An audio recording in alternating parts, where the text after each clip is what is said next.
आपकी पार्टी की तरफ से एक प्रेस कॉन्फ्रेंस की गई थी जिसमें बताया गया था कि बीजेपी के लोग कहते हैं कि आप इंडिया गठबंधन में शामिल नहीं हो, नहीं तो आपके ऊपर कार्रवाई होगी।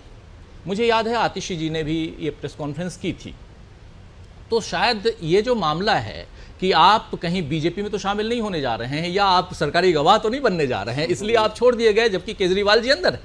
जरा आप बताइए कि क्या कुछ था। देखिए, ये इन लोगों ने क्यों प्रचारित किया मुझे नहीं मालूम, लेकिन जो भी व्यक्ति मुझे जानता है या जो मैं 6 महीने पहले जब तक मैं बाहर था जिस तरह से बीजेपी वालों के खिलाफ बोलता रहा हूँ, लड़ता रहा हूँ, तो इस बात पे यकीन करने का तो कोई कारण ही नहीं बनता।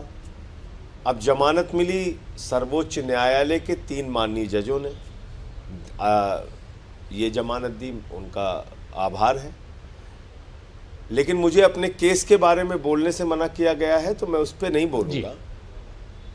हाँ, ये बात जरूर है कि अगर ऐसा दुष्प्रचार बीजेपी कर रही थी जमानत मिलने के बाद, उसकी कुछ खबरें भी मैंने वहाँ टीवी पे देखी कि क्या है बेल का खेल और प्रश्नवाचक चिन्ह लगा के, जो गोदी मीडिया का अपना तरीका है, तो मैंने ये तय कर लिया था कि बाहर निकलते ही इस पर पूर्ण विराम लगाना है। तो मैंने इस पर तुरंत पूर्ण विराम लगा दिया। और देखिए, इतिहास आपको 2 तरीके से याद करता है, या तो कायर के रूप में या बहादुर के रूप में। आज वर्षों बाद भी हिटलर की वही तस्वीर चलती है जिसमें सारे लोग तो उसके अभिवादन में हाथ उठाते हैं, लेकिन एक आदमी है जो हाथ नहीं उठाता जी। तो ऐसे कुछ लोग हिंदुस्तान में अपने आप को मन बना ले, ठान ले और एकदम दृढ़ प्रतिज्ञा कर लें कि नहीं है, हमें तो इनके आगे नतमस्तक नहीं होना है, इनको नमन नहीं करना है, इनका अभिवादन नहीं करना है, बल्कि इनसे लड़ना है। आपको ये तय करना होगा कि आप क्या चाहते हैं, बहादुर के रूप में याद किए जाए या कायर के रूप में याद किए जाए।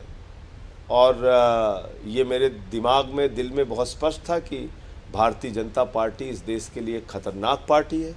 भारतीय जनता पार्टी और इनकी सरकार आज़ादी के बाद की सबसे भ्रष्ट सरकार है और इनसे हमें लड़ना है, इनकी सच्चाई को बताना है, क्योंकि अपने सारे गुनाह छुपाकर पब्लिक परसेप्शन में अपने आप को बहुत महान बताना और विश्वगुरु बताना और बड़ी बड़ी बातें करना जी, ये हकीकत नहीं है। दरअसल हकीकत तो कुछ और है।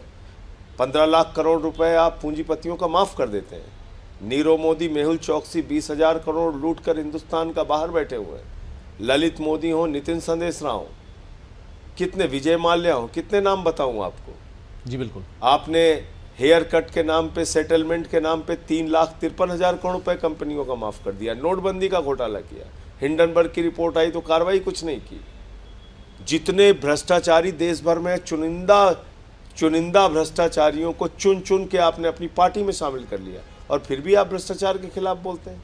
कैसे बोलते हैं प्रधानमंत्री जी, मेरी तो समझ में नहीं आता जी। तो इसलिए मुझे, और ये शराब घोटाला, अभी जो इलेक्टोरल बॉन्ड की जानकारी सामने आई, उसमें तो ये पता चल गया कि शराब घोटाला बीजेपी ने किया है।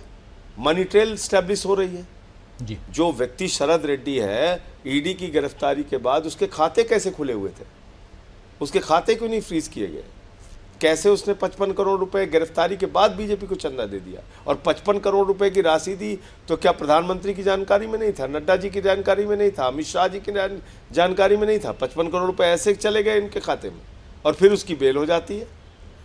ये क्या संयोग है।